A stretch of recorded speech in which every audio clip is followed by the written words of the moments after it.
21वीं सदी की लड़ाइयां पानी पर लड़ी जाएंगी। ये वर्ल्ड बैंक के पूर्व उपाध्यक्ष इस्माइल सेरेगोल्डन ने सालों पहले चेतावनी दे दी थी। उस समय ये बात कई लोगों को ऐसी लगी होगी कि कह दिया गया है, लेकिन आज जब दुनिया के कई हिस्सों में पानी को लेकर टेंशन बढ़ रहा है तो ये भविष्यवाणी पहले से कहीं ज्यादा होती दिखाई दे रही है। हमें इसे ऐसे देखना है कि किसी देश के पास उस नदी का सोर्स अगर है जिस पर करोड़ों लोगों की खेती टिकी है, पानी का पीने का जो जल स्तर है, जो तरीका है, जो जीवन यापन का तरीका है, वो उस पर टिका हुआ है और लोगों की जिंदगी निर्भर है, उस पर निर्भर करती है, तो फिर वो नेचर का हिस्सा नहीं रह जाती।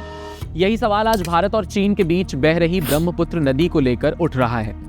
चीन ने तिब्बत में यारलुंग सांगपो नदी पर दुनिया के सबसे बड़े हाइड्रो पावर डैम के निर्माण की शुरुआत कर दी है। हाइड्रो पावर डैम यानी ऐसा बांध जो पानी की ताकत से बिजली बनाता है। इसमें नदी के पानी को रोककर ऊंचाई से छोड़ा जाता है, जिससे बड़ी मशीनें घूमती हैं और बिजली पैदा होती है। इसे बिजली बनाने का सस्ता और साफ तरीका माना जाता है, लेकिन इससे बड़े बांध नदी के बहाव और आसपास के पर्यावरण पर असर डाल सकते हैं। ये वो नदी है जो भारत में आने के बाद सियांग और फिर ब्रह्मपुत्र कहलाती है। सबसे बड़ी बात यह है कि ये मेगा प्रोजेक्ट भारत सीमा से करीब 50 किलोमीटर की दूरी पर बनाया जा रहा है। चीन का कहना है कि ये सिर्फ बिजली उत्पादन यानी इलेक्ट्रिसिटी प्रोडक्शन के लिए है, ये प्रोजेक्ट है, लेकिन भारत की चिंता इससे कहीं आगे है, क्योंकि ब्रह्मपुत्र सिर्फ एक नदी नहीं है, ये पूर्वोत्तर भारत की जीवन रेखा है। अरुणाचल प्रदेश से लेकर असम तक लाखों किसान, करोड़ों लोग इस जीवन पर, इसका पूरा इकोबायोलॉजिकल सिस्टम इस पर टिका हुआ है, इस पानी पर निर्भर है। ऐसे में अगर नदी के फ्लो में कोई बड़ा बदलाव आता है तो उसका असर सिर्फ पानी तक सीमित नहीं रहेगा, बल्कि खेती पर, अर्थव्यवस्था पर, पर्यावरण पर और सबसे ज्यादा उस अंदरूनी क्षेत्रीय सुरक्षा तक महसूस किया जा सकता है। तो क्या चीन का ये मेगा डैम सिर्फ एक हाइड्रो पावर प्लांट प्रोजेक्ट है, या फिर फ्यूचर की वाटर पॉलिटिक्स का एक नया चैप्टर यहीं से लिखा जाना शुरू हो गया है? और क्या आने वाले समय में पानी भी तेल की तरह देशों के बीच में शक्ति का, लड़ाई का सबसे बड़ा वॉर सेंटर बन जाएगा? समझते हैं इसको। सबसे पहले ये समझते हैं कि ये प्रोजेक्ट आखिर है क्या। चीन ने तिब्बत ऑटोनॉमस रीजन में यारलुंग सांगपो नदी के नीचे वाले हिस्से पर एक विशाल हाइड्रो पावर परियोजना शुरू की है। ये वो नदी है जो हिमालय को पार करके भारत में सियांग और आगे चलकर ब्रह्मपुत्र बन जाती है। जिस जगह ये बन रहा है वो जगह अरुणाचल प्रदेश की सीमा से लगभग 50 किलोमीटर दूर बताया जा रहा है। यारलुंग सांगपो दुनिया की सबसे ऊंचाई पर बहने वाली प्रमुख नदियों में से एक है।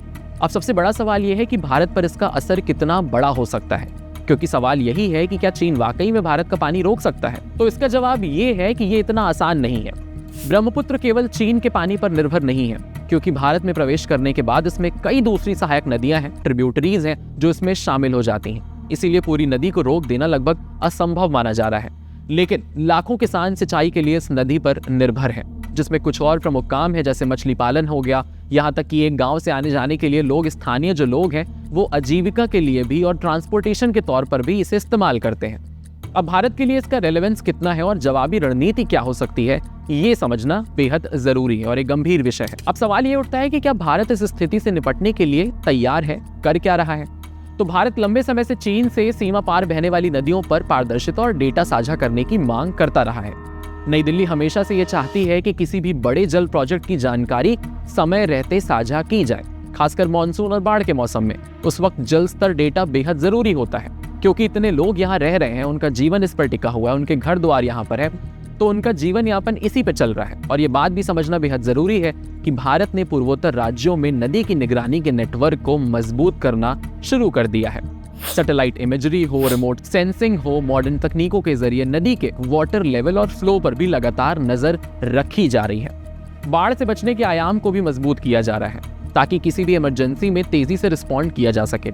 लेकिन इस पूरी कहानी का सबसे बड़ा पहलू पानी की राजनीति है। जिस तरह 20वीं सदी में तेल वैश्विक शक्ति का एक बड़ा स्रोत बन गया है, पूरी की पूरी लड़ाई, युद्ध विश्व की इसी पे चल रही है, उसी तरह 21वीं सदी में पानी भी एक महत्वपूर्ण रणनीतिक संसाधन बन सकता है, क्योंकि दुनिया भर के विशेषज्ञ मानते हैं कि आने वाले सालों में ये लंबा भी हो सकता है, जिसमें जल संसाधन पर नियंत्रण अंतर्राष्ट्रीय राजनीति का एक बड़ा मुद्दा बन जाएगा। यही कारण है कि चीन का ये मेगा डैम केवल एक बांध यानी एक डैम के तौर पे नहीं देखा जा रहा, बल्कि एशिया की जल सुरक्षा के तौर पर उस एरिया का पावर बैलेंस देखा जा रहा है और भविष्य की जियोपॉलिटिकल राजनीति से भी जुड़ा विषय बन गया है।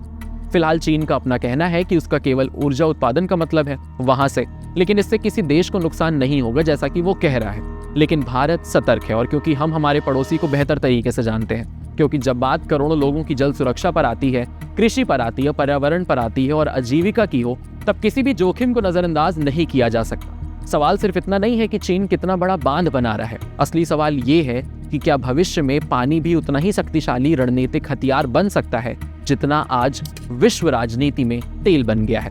और अगर ऐसा हुआ तो ब्रह्मपुत्र पर बन रहा ये मेगा डैम आने वाले सालों में भारत और चीन के रिलेशंस पर, उनके संबंधों पर सबसे संवेदनशील मुद्दा बन सकता है।